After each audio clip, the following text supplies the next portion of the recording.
Good morning बच्चों।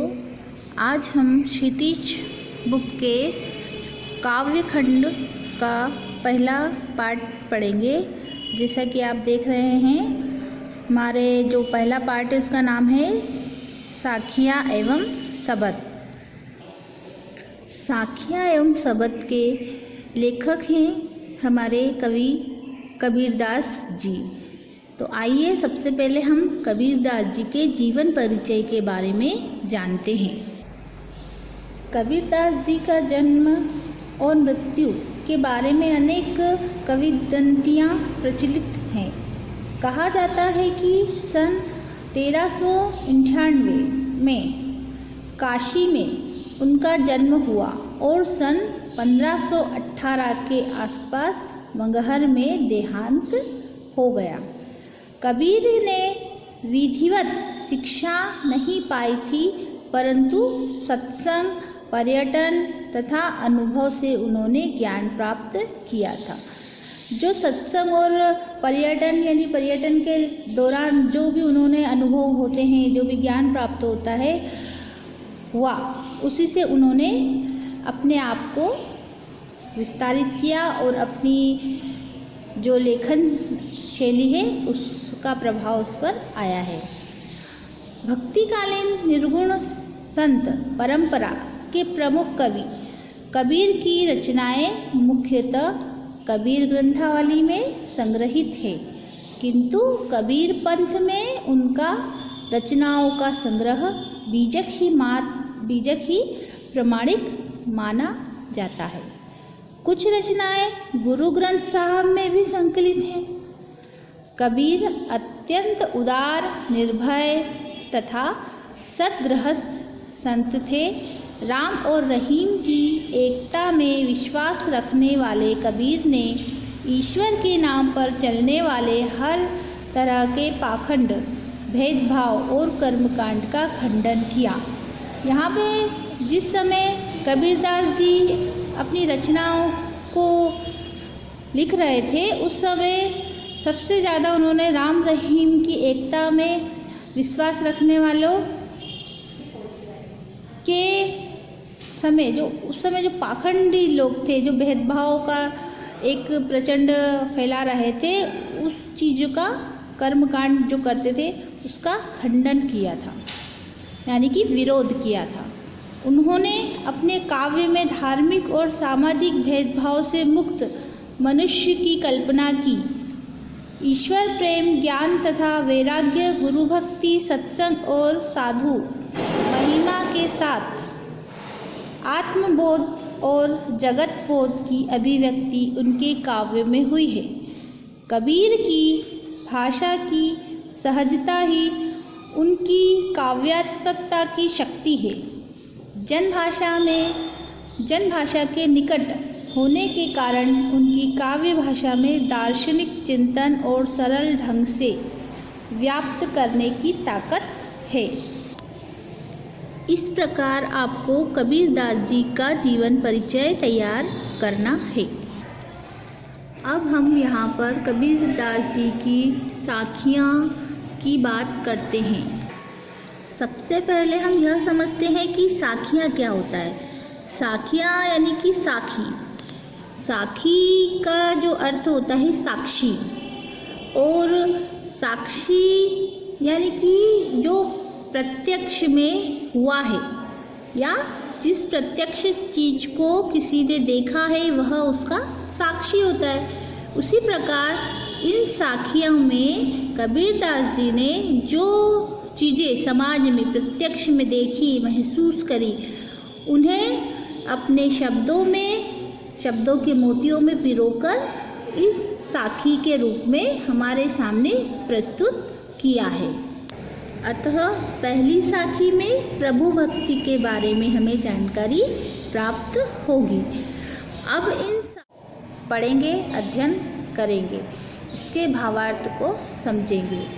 यहाँ पर जो पहली साखी है वह है मानसरोवर सुभर जल, हंसा केली कराही, मुक्ता फल मुक्ता जुगे, अब उड़ी अनंत न जाही।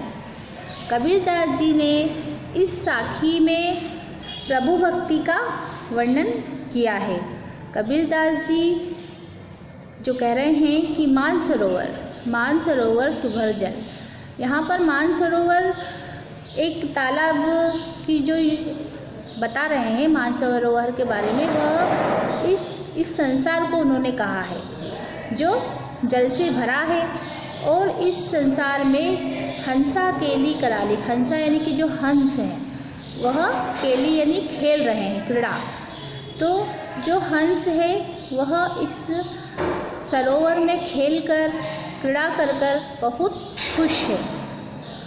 और मुक्ता फल मुक्ता चुगे, यहाँ पर हंस के बारे में कहा गया है कि जिस प्रकार हंस खेलते हैं और खेलने का आनंद उठाते हुए जो मोती चुग रहे हैं, तो मोती से तात्पर्य एक विशिष्टता के बारे में यहाँ पर बता रहे हैं जो हंसों में होती है। जैसे कि हमें पता है कि कहा जाता है कि हंस दूध में से पानी को अलग कर देता है, तो ये जो विशेषता है उसके बारे में यहाँ पर कबीरदास जी बता रहे हैं कि जो हंस होता है वो सिर्फ विशेषताओं को ही ग्रहण करता है। तो इस प्रकार जो हंस हैं वह खेल का आनंद उठाते हुए मोती चुगते हैं और उस स्थान को छोड़कर कहीं नहीं जाते। उसी प्रकार भक्त अपने हृदय रूपी मानसरोवर में क्रीड़ा रूपी साधना कर रहे हैं और भक्ति रूपी मोती चुग रहे हैं। वहाँ उन्हें इतना आनंद मिल रहा है कि कहीं और जाने का मन ही नहीं करता। ये जो इस लाइन का अर्थ, अब उड़ी अनंत न जाही, यानी कि जो हंस है उसे इस सरोवर में ही बहुत आनंद की प्राप्ति हो रही है। तो यहाँ पर कबीरदास जी यह कह रहे हैं कि प्रभु भक्ति में ही सबसे अधिक आनंद और तृप्ति है।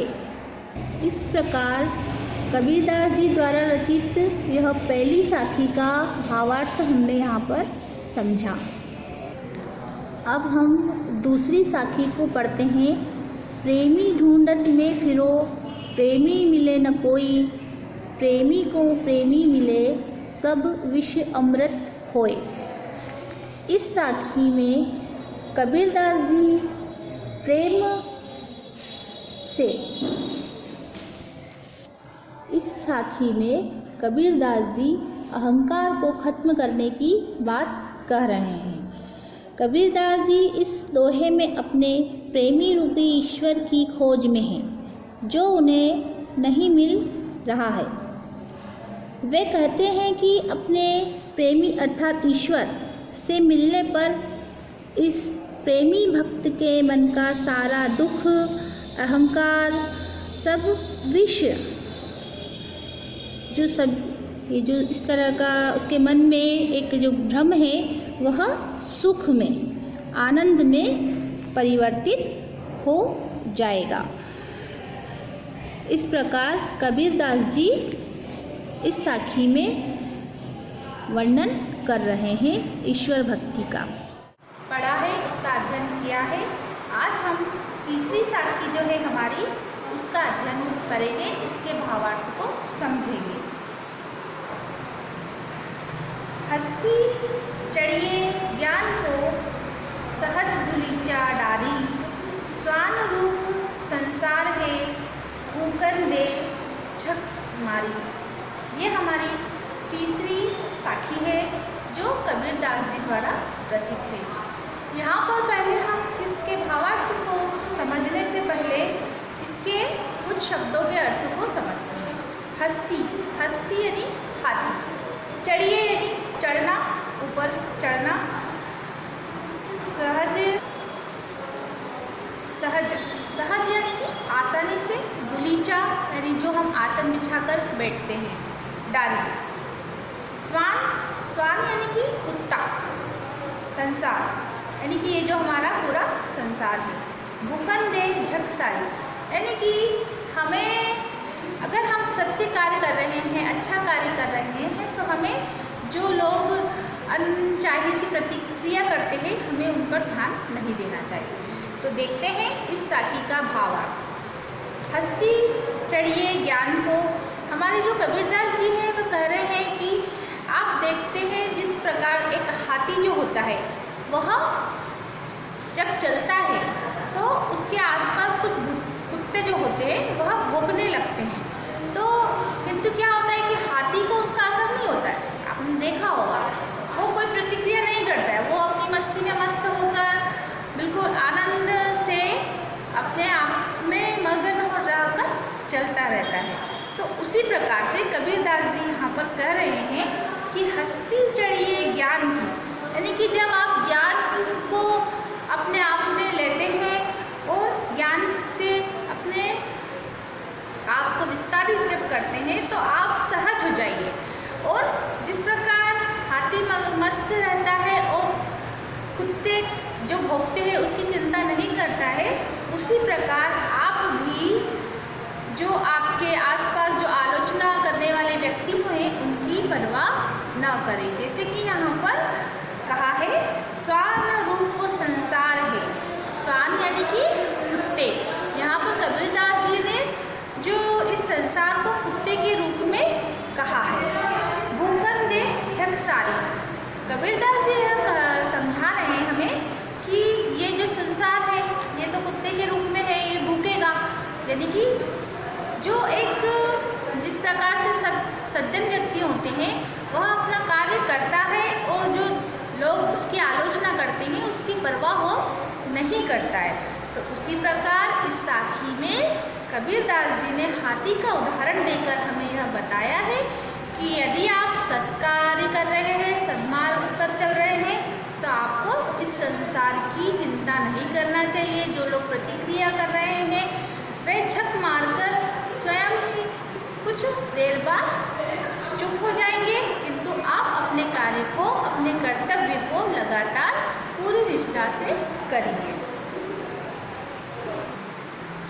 अब हमारी अगली साखी जो है वो आप देख रहे हैं पखा पखी। पखा पखी के कारणे सब जग रहा भुलान, निरपख होय के हरि भजे सोई संत सुजान। यह साखी आप बुक में देख रहे हैं। इस साखी का अब हम भावार्थ समझेंगे। इस साखी में जो हमारे कबीरदास जी हैं उन्होंने कहा है कि पखा पखी का अर्थ होता है पक्ष विपक्ष। सब जग रहा भुलान, भुलान का मतलब भूल जाना, मतलब सारी बातें भूल जाना। निरपख होई के हरि, निरपख यानी कि इन सबको भूल कर भी यदि कोई किसी को याद रखे, भले भजे सोई संत सुजान, सुजान यानी वही व्यक्ति सच्चा है।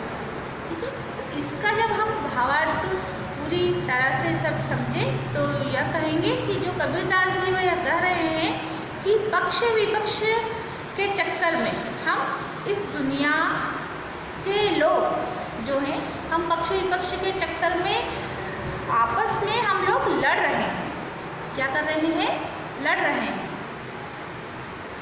और आपस में जब हम लड़ रहे हैं तो हम जो ईश्वर भक्ति जो हमें करना चाहिए, ईश्वर का हमें ध्यान रखना चाहिए, उसकी भक्ति में लीन होना चाहिए, तो हम ईश्वर को भूल गए हैं।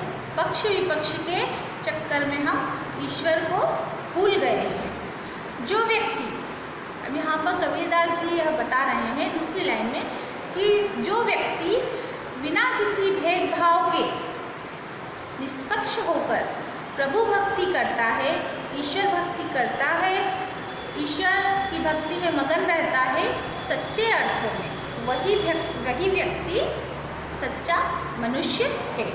इस प्रकार इस साखी में कबीरदास जी ईश्वर को याद रखने की बात कर रहा है और ईश्वर की भक्ति को करने की बात कह रहे हैं। इस प्रकार कबीरदास जी हमें एक सच्चा मनुष्य बनने की बात इस साखी में कह रहे हैं। धन्यवाद।